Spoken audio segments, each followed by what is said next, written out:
नमस्कार दोस्तों, जागृति क्लासेस के ऑनलाइन प्लेटफॉर्म पे आपका पुनः स्वागत है। मैं संदीप कुमार स्वामी आपको पिछले वाले क्लास में पढ़ा रहा था कि हमारा शिक्षा मनोविज्ञान क्या होता है।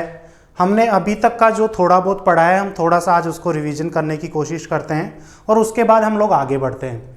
देखो, अभी तक हम लोगों ने ये पढ़ा है कि मुख्य रूप से जो शिक्षा शब्द है, शिक्षा शब्द की उत्पत्ति के संबंध में हमने दो कथन समझे हैं कि जो शिक्षा शब्द है हमारा, इस शिक्षा शब्द की जो उत्पत्ति है उसकी उत्पत्ति दो संदर्भों में देखी हमने। कौन कौन से संदर्भ थे हमारे? एक तो था हमारा पाश्चात्य दर्शन और दूसरा था हमारा भारतीय दर्शन। पाश्चात्य दर्शन के हिसाब से हम लोगों ने ये देखा था कि पाश्चात्य दर्शन के हिसाब से शिक्षा शब्द की जो उत्पत्ति होती है वो होती है लैटिन भाषा से। किससे? लैटिन भाषा से। लैटिन भाषा के एडुकेटम शब्द से। कौन से शब्द से?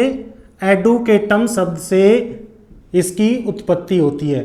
एडुकेटम शब्द आगे चल करके एजुकेयर बना, जिसका मुख्य रूप से अर्थ होता था नेतृत्व करना, शिक्षा प्रदान करना या विद्या प्राप्त करना। भारतीय दर्शन के हिसाब से शिक्षा शब्द की उत्पत्ति संस्कृत भाषा के शिक्ष धातु से हुई थी। किससे हुई थी? संस्कृत भाषा के शिक्ष धातु से, जिसका अर्थ होता है मुख्य रूप से सीखना। क्या होता है? सीखना। संस्कृत भाषा के शिक्ष धातु से इसकी उत्पत्ति हुई थी और इसका अर्थ क्या होता है बेटा? इसका अर्थ होता है सीखना।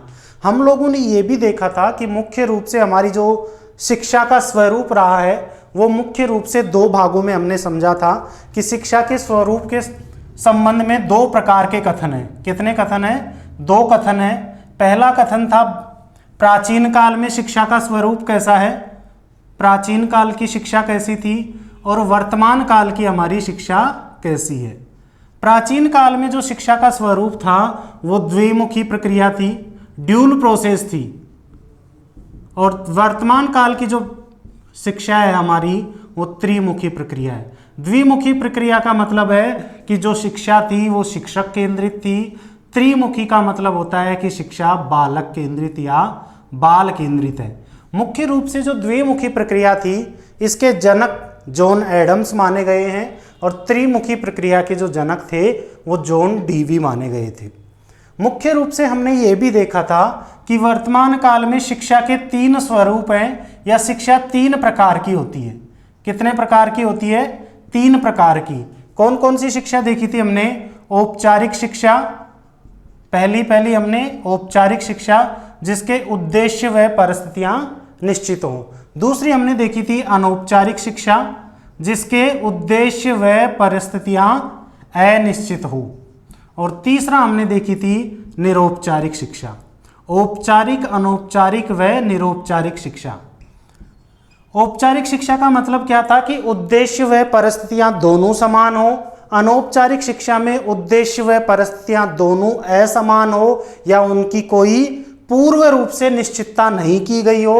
और निरौपचारिक शिक्षा में उद्देश्य तो निश्चित हो परंतु उसका जो परिस्थितियां हैं, उसकी जो कंडीशंस हैं वो अनिश्चित हो। औपचारिक शिक्षा का सबसे बड़ा माध्यम शिक्षण संस्थाएं होती हैं। अनौपचारिक शिक्षा का जो माध्यम होता है वो मुख्य रूप से परिवार व समाज होता है। और निरौपचारिक शिक्षा का मतलब रेडियो, टेलीविजन, समाचार पत्र, पत्रिकाएं, इसके अलावा जो दूरस्थ शिक्षा है, ओपन स्कूल, वो निरौपचारिक शिक्षा का माध्यम माने गए थे। यहाँ तक हम लोगों ने कल पिछले वीडियो में देखा था। हमने ये भी समझने की कोशिश की थी कि मुख्य रूप से शिक्षा क्या है और मुख्य रूप से मनोविज्ञान क्या है। ये भी हमने समझने की कोशिश की थी कि शिक्षा व मनोविज्ञान दोनों में क्या अंतर है। शिक्षा मुख्य रूप से व्यवहार में परिवर्तन का अध्ययन करती है और व्यवहार का अध्ययन कौन करता है? मनोविज्ञान करता है। शिक्षा मुख्य रूप से नियामक विज्ञान है जबकि मनोविज्ञान विधायक विज्ञान है, पॉजिटिव साइंस है, जिसका प्रयोग हम लोग व्यवहार के अध्ययन के लिए करते हैं। मुख्य रूप से शिक्षा में नियम बनाए जाते हैं। इसमें अध्ययन किया जाता है कि कैसे होगा, हमें सजेशंस देने होते हैं। जबकि इसमें क्या है, क्यों है, उसके पीछे क्या क्या कार्य कारण रहे हैं, इनका पता करना होता है। हमने दोनों को एक साथ मिलाया था तो हमारा शब्द बन गया था शिक्षा मनोविज्ञान। यहाँ तक हम लोग समझ चुके हैं, यहाँ तक हम लोग पढ़ चुके हैं। जिन बच्चों ने पुराने वीडियोस नहीं देखे हैं, बेटा मैं आपसे रिक्वेस्ट करता हूँ कि पहले पुराने वीडियोस देखिए, उसके बाद आपको आगे का जो पार्ट है वो आगे का पार्ट आपको समझ में आएगा। आज हम लोग स्टार्ट करते हैं शिक्षा मनोविज्ञान की परिभाषाएं, डेफिनेशन ऑफ एजुकेशन साइकोलॉजी, कि शिक्षा मनोविज्ञान के बारे में विभिन्न शैक्षिक मनोवैज्ञानिकों ने क्या क्या कहा है, विभिन्न मनोवैज्ञानिकों ने क्या क्या कहा है, इसको समझने की आज हम लोग कोशिश करते हैं। देखो, शिक्षा मनोविज्ञान के अंतर्गत जो हम सबसे पहले मनोवैज्ञानिक ले रहे हैं, उस मनोवैज्ञानिक का नाम है स्किनर। क्या नाम है? स्किनर। स्किनर के अनुसार शिक्षा मनोविज्ञान क्या होता है? शिक्षा मनोविज्ञान, आप लिखते भी रहिए, शिक्षा मनोविज्ञान मनोविज्ञान की वह शाखा है, मनोविज्ञान की वह शाखा है जो मुख्य रूप से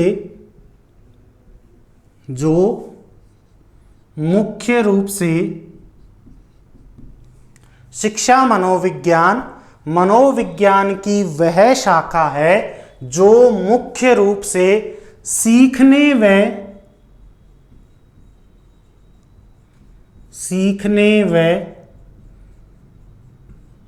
सिखाने की प्रक्रियाओं का, सीखने व सिखाने की प्रक्रियाओं का अध्ययन करती है।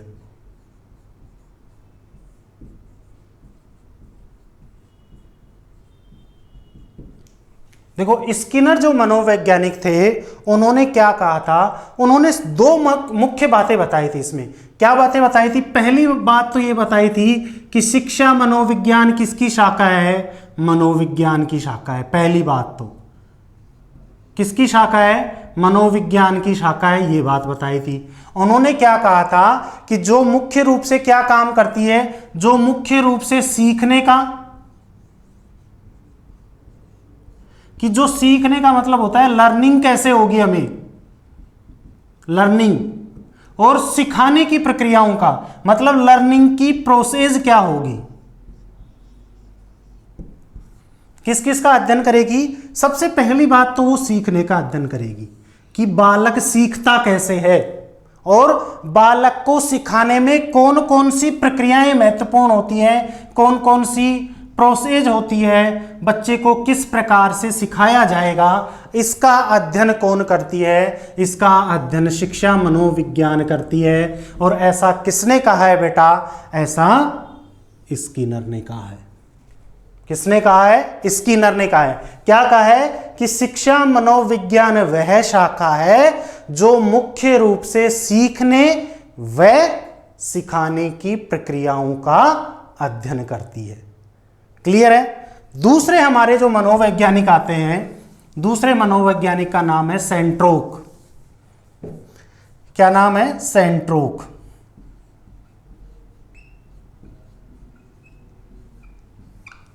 दूसरे मनोवैज्ञानिक क्या नाम है? दूसरे मनोवैज्ञानिक का नाम है सेंट्रोक। सेंट्रोक ने क्या कहा था कि शिक्षा मनोविज्ञान का तात्पर्य या शिक्षा मनोविज्ञान का संबंध, शिक्षा मनोविज्ञान का तात्पर्य या शिक्षा मनोविज्ञान का संबंध शैक्षणिक परिस्थितियों में,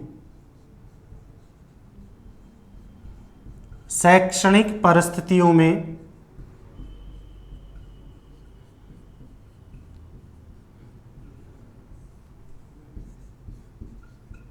शिक्षा मनोविज्ञान का तात्पर्य व शिक्षा मनोविज्ञान का संबंध शैक्षणिक परिस्थितियों में शिक्षण व अधिगम, शिक्षण व अधिगम की व्याख्या करना है।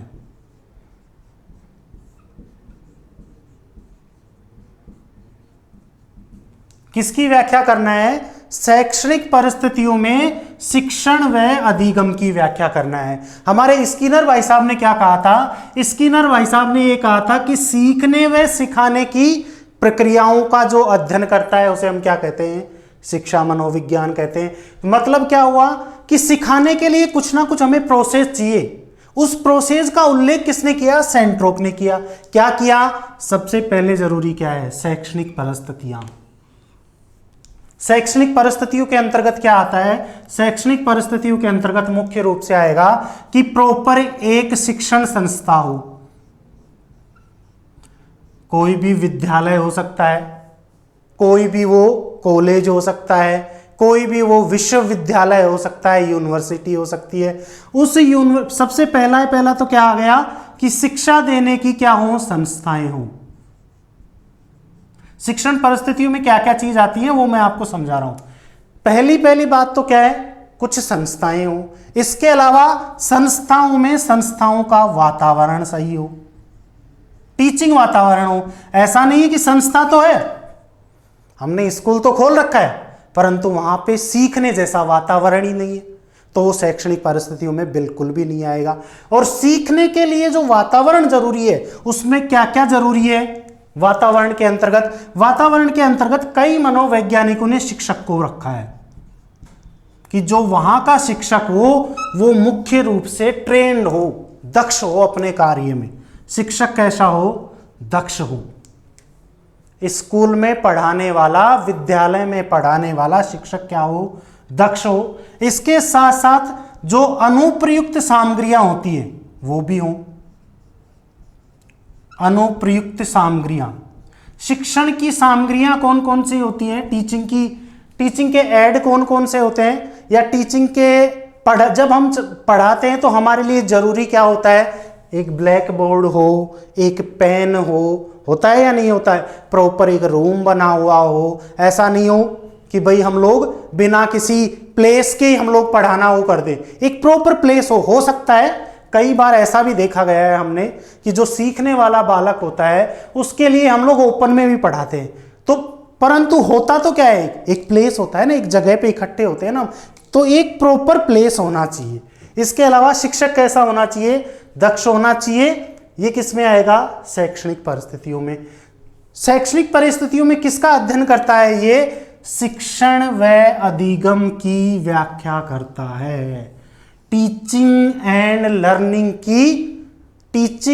लर्निंग को डिस्क्राइब करता है। कौन करता है? Education psychology. कि शैक्षणिक परिस्थितियों में शिक्षण व अधिगम की व्याख्या करना किसका कार्य है? शिक्षा मनोविज्ञान का कार्य है। क्लियर है? सीखने व सिखाने की प्रक्रियाओं का अध्ययन किसने माना? स्किनर ने माना। शैक्षणिक परिस्थितियों में शिक्षण व अधिगम की व्याख्या करना शिक्षा मनोविज्ञान का कार्य है, ऐसा किसने माना? सेंट्रोक ने माना। तीसरी हमारी डेफिनेशन आती है जिसका मैंने आपको पहली क्लास में ही समझाया था कि बेटा एक मनोवैज्ञानिक को, दो मनोवैज्ञानिकों को रटना है हमें जो लास्ट तक आप लोगों का पिंड नहीं छोड़ने वाले। एक कौन कौन से हैं वो है क्रो एवं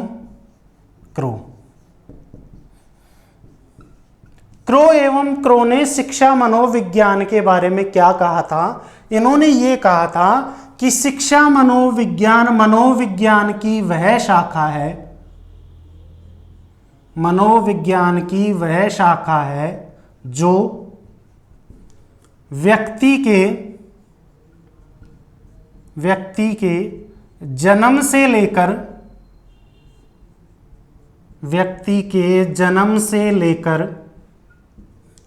वृद्धावस्था तक सीखने के अनुभवों की व्याख्या करती है। सीखने के अनुभवों की व्याख्या करती है।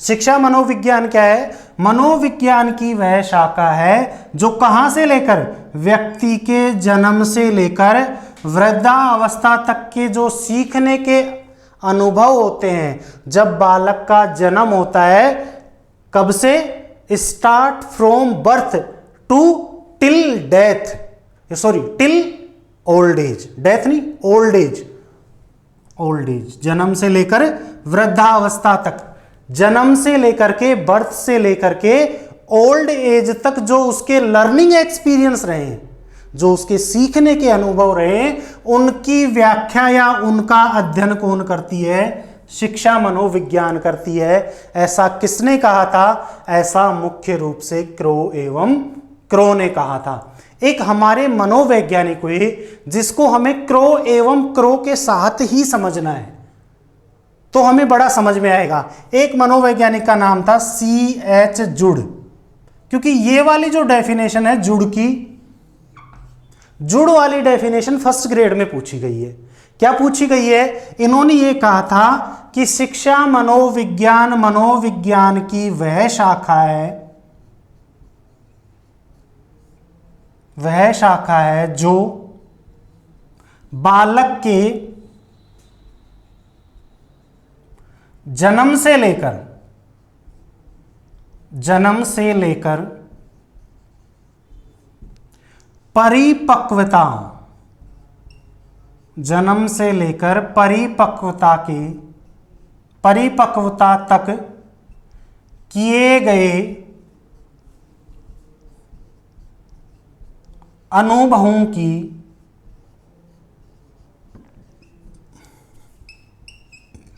व्याख्या करती है।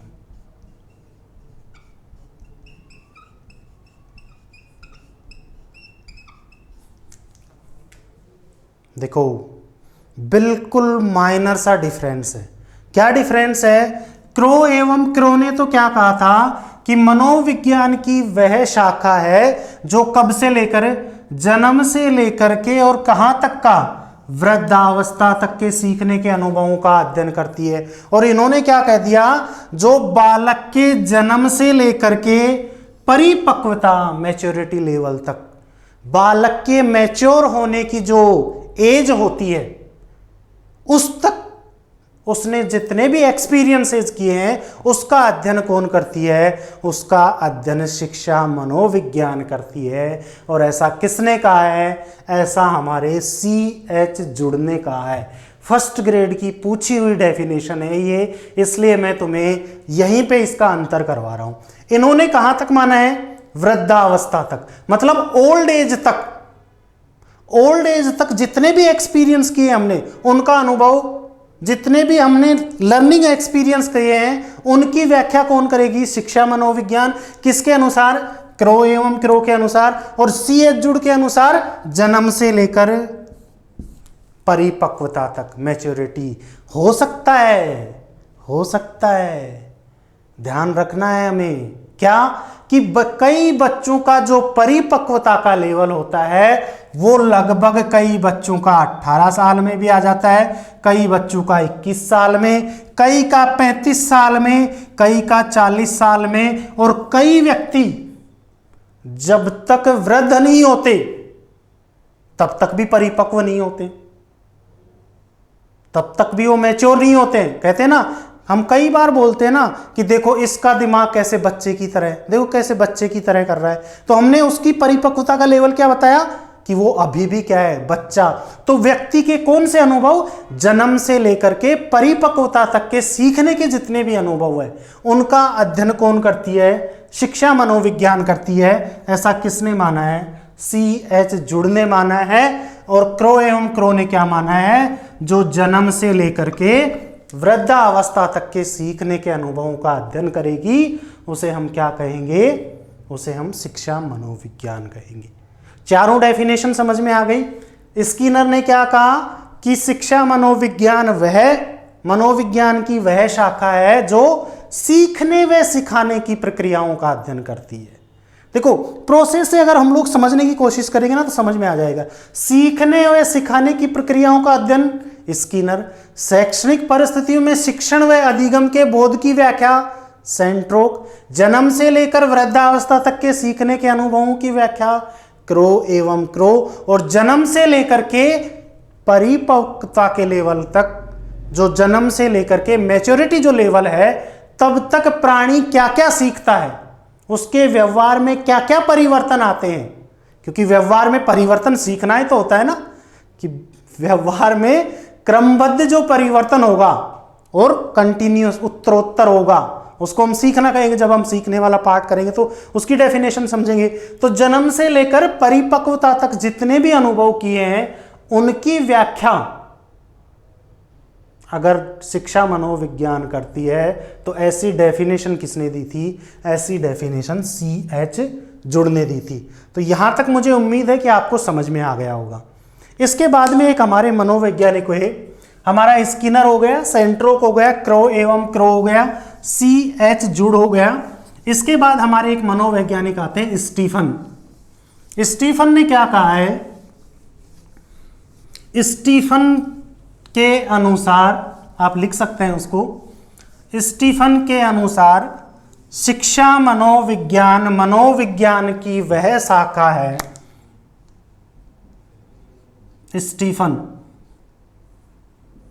स्टीफन के अनुसार शिक्षा मनोविज्ञान मनोविज्ञान की वह शाखा है जो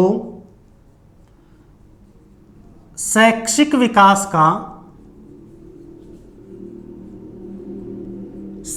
विकास का क्रमबद्ध अध्ययन करती है। जो क्या करती है? शैक्षिक विकास का क्रमबद्ध अध्ययन करना। जो हमारा एजुकेशनल डेवलपमेंट है, उसका प्रोसेस टू प्रोसेस स्टडी करना, कि हमने प्रारंभ की जो हमारी आयु है, जैसे प्रारंभ की हमारी आयु कौन सी है? आंगनवाड़ी एज है हमारी, है या नहीं? अभी जो हमारी नई शिक्षा नीति लागू हुई है उसमें 10+2 के फॉर्मूले को समाप्त करके 5-3-3-4 वाला जो फॉर्मूला किया है, उसमें सबसे पहला आंगनवाड़ी का कॉन्सेप्ट आता है नहीं आता? आंगनवाड़ी के बाद फाउंडेशन वाला जो आता है कि उसका बेस लाइन तैयार किया जाएगा 2 साल तक। तो आंगनवाड़ी 3 की, फाउंडेशन 2 की। तो जो शिक्षा की प्रक्रिया है हमारी, शैक्षणिक प्रक्रिया, सबसे पहले बालक आंगनवाड़ी में जाता है, फिर उसको हम बोलते हैं ना LKG UKG वाला जो पार्ट है उसमें जाता है। उसके बाद बालक कक्षा 1 में बैठता है, 2, 3, 4, 5, ये प्रोसेस है ना हमारी। तो शैक्षणिक विकास का क्रमबद्ध अध्ययन, कि बालक ने आंगनबाड़ी में क्या सीखा, बालक ने प्री स्कूल की जो एज थी उसमें क्या सीखा, बालक अपना जो हमारा माध्यमिक लेवल है उसमें बालक ने क्या सीखा, जो हमारा सेकेंडरी लेवल है उसमें बालक ने क्या सीखा, जो हमारा कॉलेज लेवल है उसमें बालक ने क्या सीखा, जो हमारा यूनिवर्सिटी लेवल है उसमें बालक ने क्या सीखा, जो हमारा रिसर्च का स्तर है, जो सबके लास्ट में आता है जिसको हम PhD बोलते हैं, रिसर्च के स्तर पर बालक ने क्या सीखा। इन सब का process to process, step by step अध्ययन करना, शैक्षिक विकास का क्रमबद्ध अध्ययन करना क्या कहलाता है? शिक्षा मनोविज्ञान कहलाता है। और ऐसा किसने कहा था? स्टीफन ने कहा था। किसने कहा था? स्टीफन ने कहा था। क्लियर है यहां तक? इसके बाद हमारे एक मनोवैज्ञानिक आते हैं, उन मनोवैज्ञानिक का नाम है कोलसैनिक। क्या नाम है? कोलसैनिक। कोलसैनिक ने क्या कहा था कि शिक्षा मनोविज्ञान की वह शाखा है, शिक्षा मनोविज्ञान की वह शाखा है जो मनोविज्ञान के सिद्धांतों, जो मनोविज्ञान के सिद्धांतों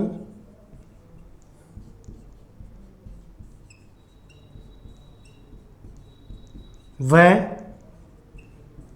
नियमों की, मनोविज्ञान के सिद्धांतों व नियमों की शिक्षा के क्षेत्र में शिक्षा के क्षेत्र में अनुप्रयोग की व्याख्या करती है।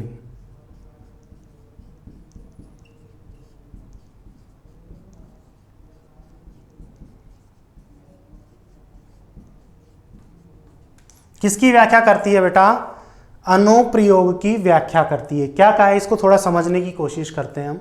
सबसे पहली बात तो इन्होंने क्या कहा है कि शिक्षा मनोविज्ञान की एक शाखा है जो क्या करती है, जो हमारे साइकोलॉजी के थ्योरी हैं, जो हमारी साइकोलॉजी के रूल्स एंड रेगुलेशन है, विभिन्न थ्योरियां हैं ना, विभिन्न सिद्धांत है, उन सभी सिद्धांतों का शिक्षा के क्षेत्र में, किसके क्षेत्र में? शिक्षा के क्षेत्र में अनुप्रयोग कैसे करना है, उनको अप्लाई कैसे करना है, उनको एप्लीकेबल कैसे बनाना है, इनका अध्ययन जो शाखा करती है वो क्या कहलाती है? शिक्षा मनोविज्ञान कहलाती है। जैसे हमारे शिक्षा मनोविज्ञान में जब हम लर्निंग वाला पार्ट पढ़ेंगे तो उसमें एक सिद्धांत आता है थोंडोइक का संबंधवाद का सिद्धांत दिया था ना थोंडोइक ने, जिसने बिल्ली पर अपना प्रयोग किया था। उस प्रयोग में ये कहा था कि भाई प्रत्येक बालक को बार बार अभ्यास करवाना चाहिए। करत करत अभ्यास के जड़मत होत सुजान, रसरी आवत जात है सिर पर परत निशान। मतलब बालक को बार बार अभ्यास करवाना चाहिए। कब तक? जब तक बालक उस चीज में सफलता प्राप्त नहीं कर ले। तो ये किस पे बल दे रही है? ये दे रही है कि बालक को हमें रटाना है, किसी भी तरीके से करके हमें बालक के ऊपर उसको रटना है। बालक को कैसे भी रटाओ आप उसको, भले डंडे के माध्यम से, भले पुरस्कार के माध्यम से, भले उसको सीख दे करके, भले उसको समझा करके, आपको कैसे भी बच्चे को रटवाना है। थोंडोइक का संबंधवाद ये कहता है। अब इस संबंधवाद का, इस रटने वाली प्रक्रिया का हमें बच्चे के ऊपर अप्लाई कैसे करना है, शिक्षा के क्षेत्र में अप्लाई कैसे करना है। मान के चलिए थोंडोइक का जो संबंधवाद का सिद्धांत है, क्या हम यूनिवर्सिटी लेवल पे अप्लाई कर सकते हैं? बिल्कुल नहीं कर सकते, क्योंकि यूनिवर्सिटी के जितने भी बच्चे होते हैं, जो हमारा उच्चतर स्तर है, जो हमारा शिक्षा का उच्चतर स्तर है, वो सारे के सारे बच्चे मैच्योर होते हैं। तो क्या आप उसको प्रेशर करके बार बार ये थोड़ी कहेंगे कि रटना है, बिल्कुल भी एप्लीकेबल नहीं होता है। तो उसी सिद्धांत में ये लिखा हुआ है कि इस तरह का जो सिद्धांत है ये मुख्य रूप से प्राथमिक स्तर के बच्चों के लिए उपयोगी होता है। प्राइमरी स्कूल में जब हम थे तो प्रार्थना में वो बुलवाते थे ना, एक एकम एक, दो एकम दो, दो दूनी चार। ऐसा वो सुबह भी जब हमारी प्रेयर होती थी तब भी, और शाम को जब हमारी छुट्टी होने वाली होती थी तब भी वो बुलवाते थे। या जनरली शाम को तो बुलवाते थे जब छुट्टी होने वाली होती थी, और डेली बुलवाते थे वही, आज इस बच्चे से, कल उस बच्चे से, तीसरे दिन नेक्स्ट बच्चे से। इसका मतलब क्या हुआ कि मनोविज्ञान के जितने भी सिद्धांत हैं, उन सभी सिद्धांतों का शिक्षा के क्षेत्र में कैसे अनुप्रयोग किया जाएगा, उसकी व्याख्या कौन करती है? शिक्षा मनोविज्ञान करती है। कौन करती है? शिक्षा मनोविज्ञान करती है। ऐसा किसने कहा था? ऐसा कार्ल सैनिक ने कहा था। क्लियर है? एक हमारे मनोवैज्ञानिक आते हैं प्रोफेसर ट्रो।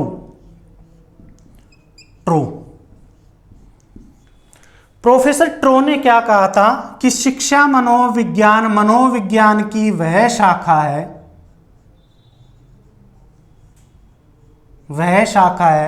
जो शैक्षणिक परिस्थितियों का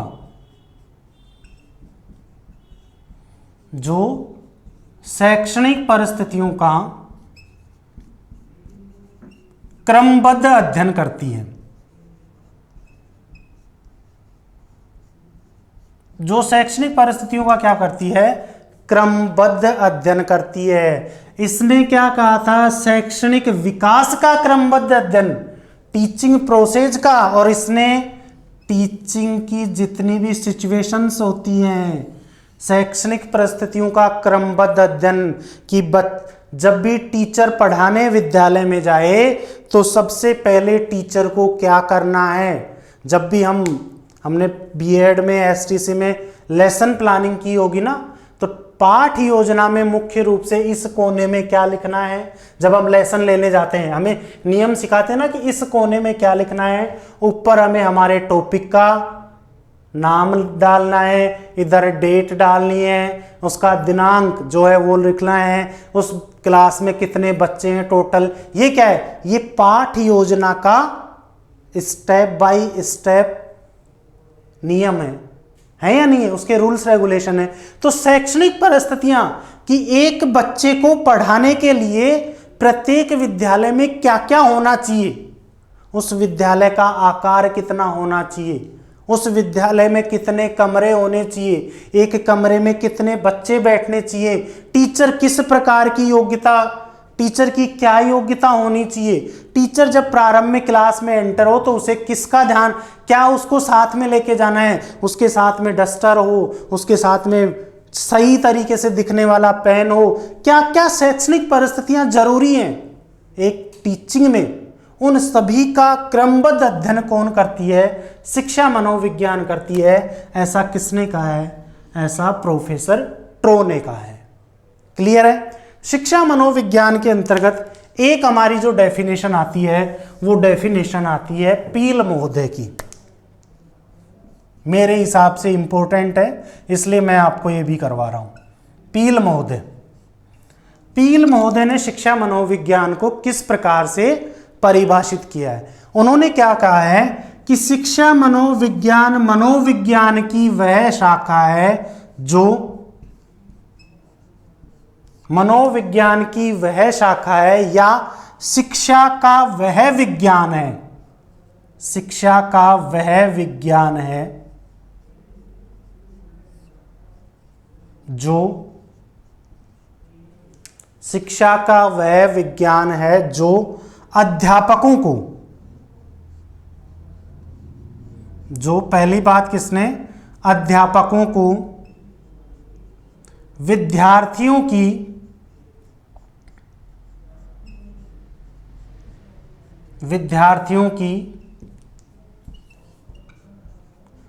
समस्याओं को समझने, जो अध्यापक को विद्यार्थियों की समस्याओं को समझने तथा शिक्षार्थियों की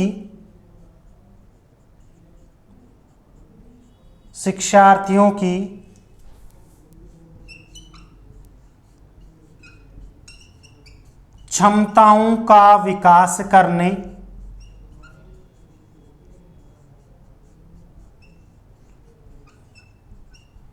क्षमताओं का विकास करने तथा सीखने की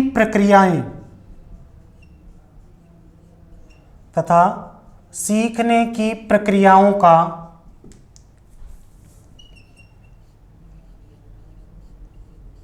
अध्ययन करने की व्याख्या करती है।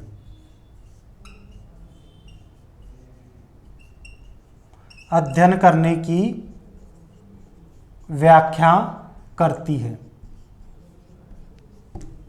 इन्होंने क्या बात कही है कि शिक्षा मनोविज्ञान किसका विज्ञान है, शिक्षा का विज्ञान है जो क्या क्या करता है। सबसे पहली बात, अध्यापकों को विद्यार्थियों की समस्याओं को समझने, अध्यापक को यह सिखाती है कि हमें विद्यार्थियों की समस्याओं को कैसे समझना है, बच्चे के साथ साथ क्या क्या प्रॉब्लम हो सकती है। एक बच्चा कक्षा में अनुपस्थित रहता है लगातार, 1 महीने बाद 2 महीने बाद वो कक्षा में आता है, तो आते ही टीचर उससे पूछता है ना बेटा क्या हुआ, तो बच्चा, कई बार हम लोगों ने झूठ भी बोला है कि मेरा दादाजी मर गया, पता नहीं कितनी बार दादाजी, बुआ जी, चाचा, नाना, ताई जो मर चुके हैं उनको दोबारा मारते थे। हम मारते थे या नहीं मारते थे, कहते थे ना, हम कई बार बहाने बनाते थे, परंतु हमने कोई भी बहाना बनाया हो तो ऐसा थोड़ी है कि टीचर एकदम से गुस्सा होता था, नहीं होता था, वह उसकी समस्या को समझने की कोशिश करता था। टीचर ये समझता था कि ये बच्चा झूठ बोल रहा है, उसको पता लग जाता था, परंतु टीचर कभी भी गुस्सा नहीं करता था।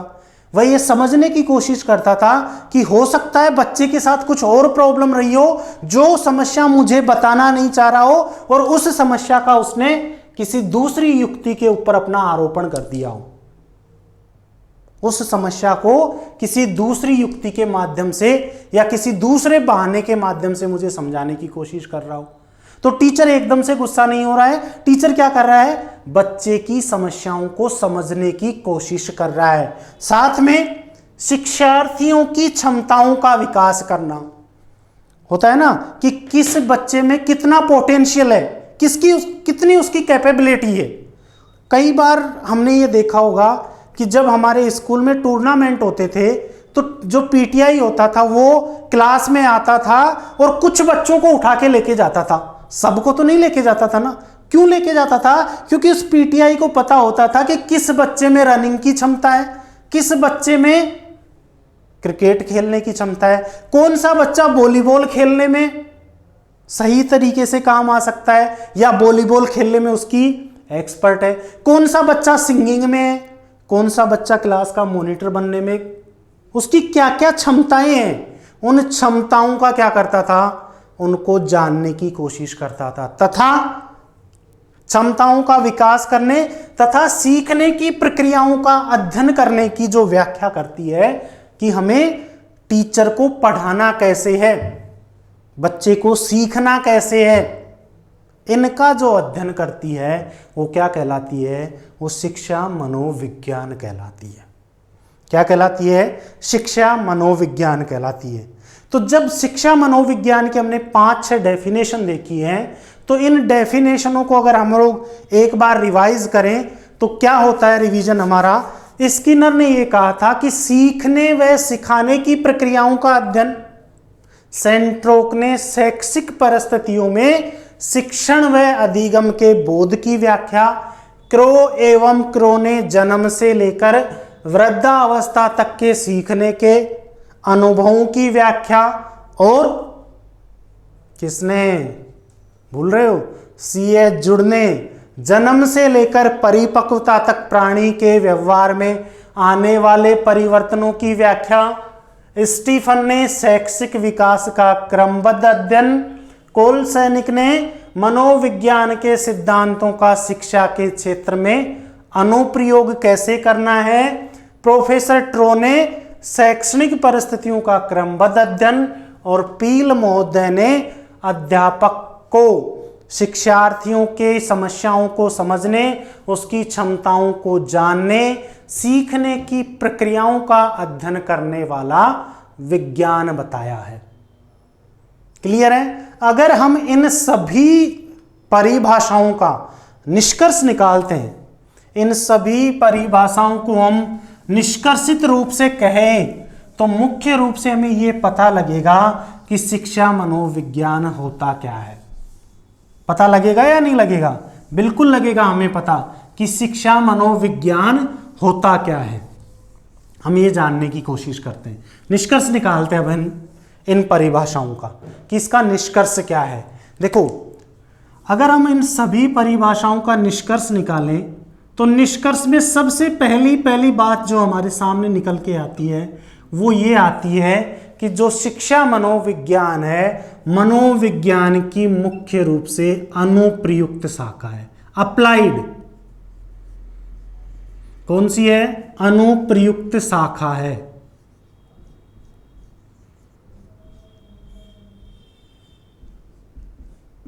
सबसे पहली बात देखो, मैंने आपको ये बात पहले भी बताई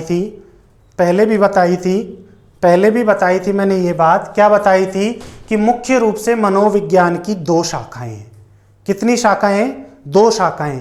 पहली है सैद्धांतिक शाखा और दूसरी है अनुप्रयुक्त शाखा।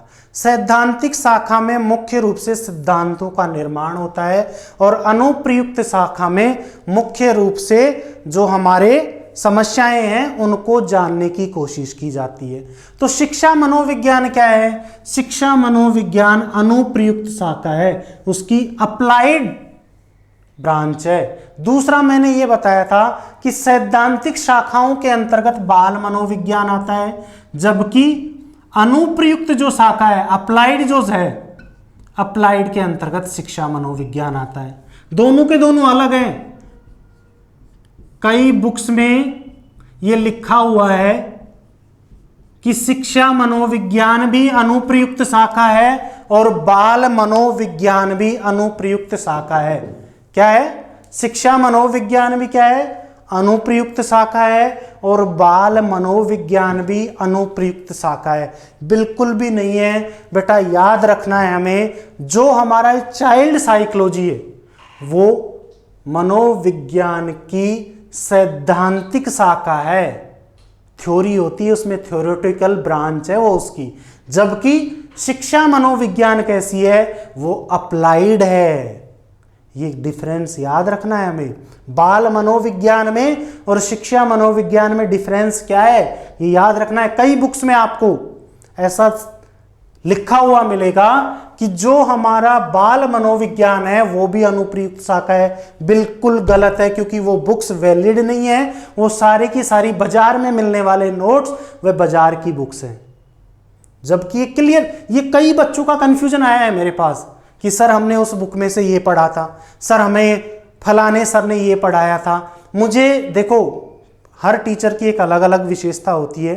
हो सकता है शायद टीचर से बोलने में कुछ गलती हो गई होगी, हो सकता है टीचर का उस समय पे पढ़ाने में कहीं ध्यान अलग होगा।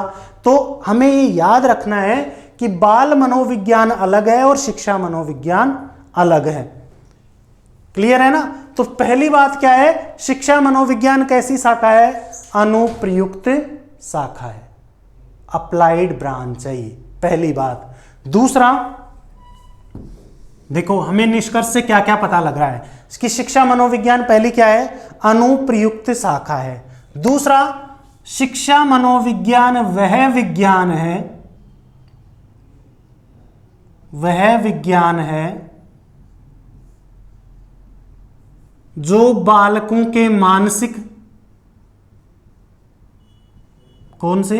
बालकों के मानसिक, बालकों के शारीरिक व बालकों के नैतिक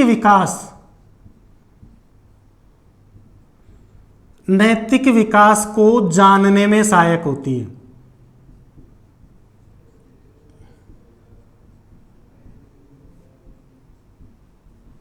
किसमें सहायक होती है? बच्चों के मेंटल डेवलपमेंट, बच्चों के फिजिकल डेवलपमेंट और बच्चों के मोरल डेवलपमेंट को जानने में सहायक होती है, जो बच्चे को मुख्य रूप से सामाजिक विकास के लिए तैयार करती है। कौन से विकास के लिए? सामाजिक विकास के लिए तैयार करती है। और जब बच्चे का ये चारों तरह का विकास सही होगा तो हम उसे बोलेंगे कि बच्चे के पूर्ण रूपेण विकास में सहायक होती है। किसमें? पूर्ण रूपेण विकास में, कि बच्चे का ओवरऑल डेवलपमेंट हमें कैसे करना है वो मुख्य रूप से कौन सिखाती है? वो सिखाती है शिक्षा मनोविज्ञान। कई बार कहते हैं ना कि यार इस बालक का देखो फिजिकल तो अच्छा है परंतु ये मेंटली अच्छा नहीं है, ये भारी काम कर सकता है परंतु जोड़ गुणा भाग नहीं आते हैं इसको। तो शिक्षा मनोविज्ञान क्या करती है?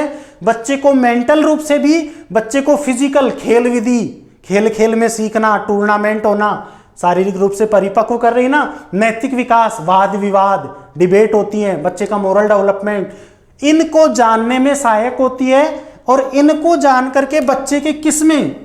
सामाजिक विकास में सहायता करती है, बच्चे के पूर्ण रूपेण विकास में सहायता करती है। इसको हम क्या कहते हैं? इसको हम मुख्य रूप से शिक्षा मनोविज्ञान कहेंगे। तीसरी इसकी जो निष्कर्ष निकलेगा वह निष्कर्ष क्या निकलेगा कि यह बच्चे के क्षमताओं को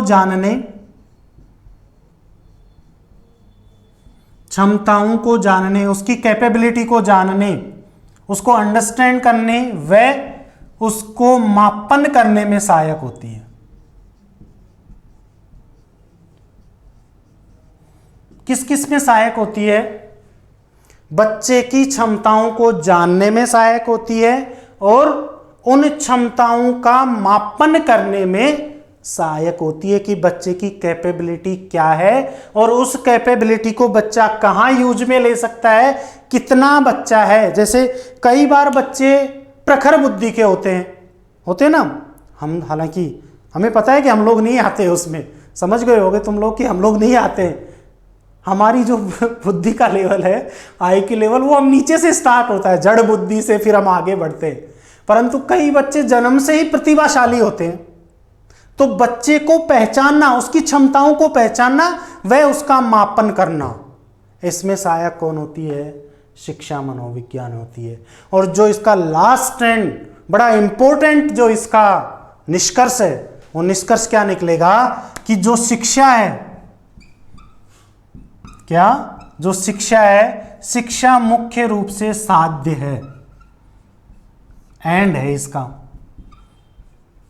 शिक्षा मुख्य रूप से क्या है? साध्य है। और जो शिक्षा मनोविज्ञान है, शिक्षा मनोविज्ञान, वो क्या है? वो साधन है, मीन है इसका।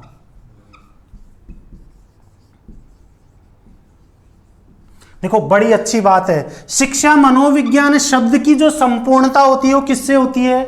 शिक्षा को मनोविज्ञान के साथ जोड़ने से। तो शिक्षा मनोविज्ञान क्या है? मीन है, जबकि शिक्षा क्या है? एंड है। अगर बच्चे को शिक्षित करना है तो बच्चे को शिक्षा मनोविज्ञान पढ़ना ही पड़ेगा, उसका शिक्षा मनोविज्ञान, उसकी मेंटल एबिलिटी को जानना ही पड़ेगा, तभी हम बच्चे को क्या कर सकते हैं? शिक्षित कर सकते हैं। तो शिक्षा क्या है? साध्य है। और शिक्षा मनोविज्ञान क्या है? साधन है, इसका मीन है। क्लियर है? उम्मीद करता हूं आज का लेक्चर समझ में आया होगा। आपसे रिक्वेस्ट करता हूं कि जितने भी बच्चे जो गरीब बच्चे हैं, उन बच्चों तक इस वीडियो को शेयर कीजिए। आप भी अपने दोस्तों के साथ इसको सब्सक्राइब कीजिए और लाइक कीजिए, कमेंट कीजिए, और हम अच्छी तरीके से आप तक कैसे पहुंचे इसके बारे में भी आप हमें बताइए। घर पर रहिए, सेफ रहिए, सुरक्षित रहिए। जय हिंद।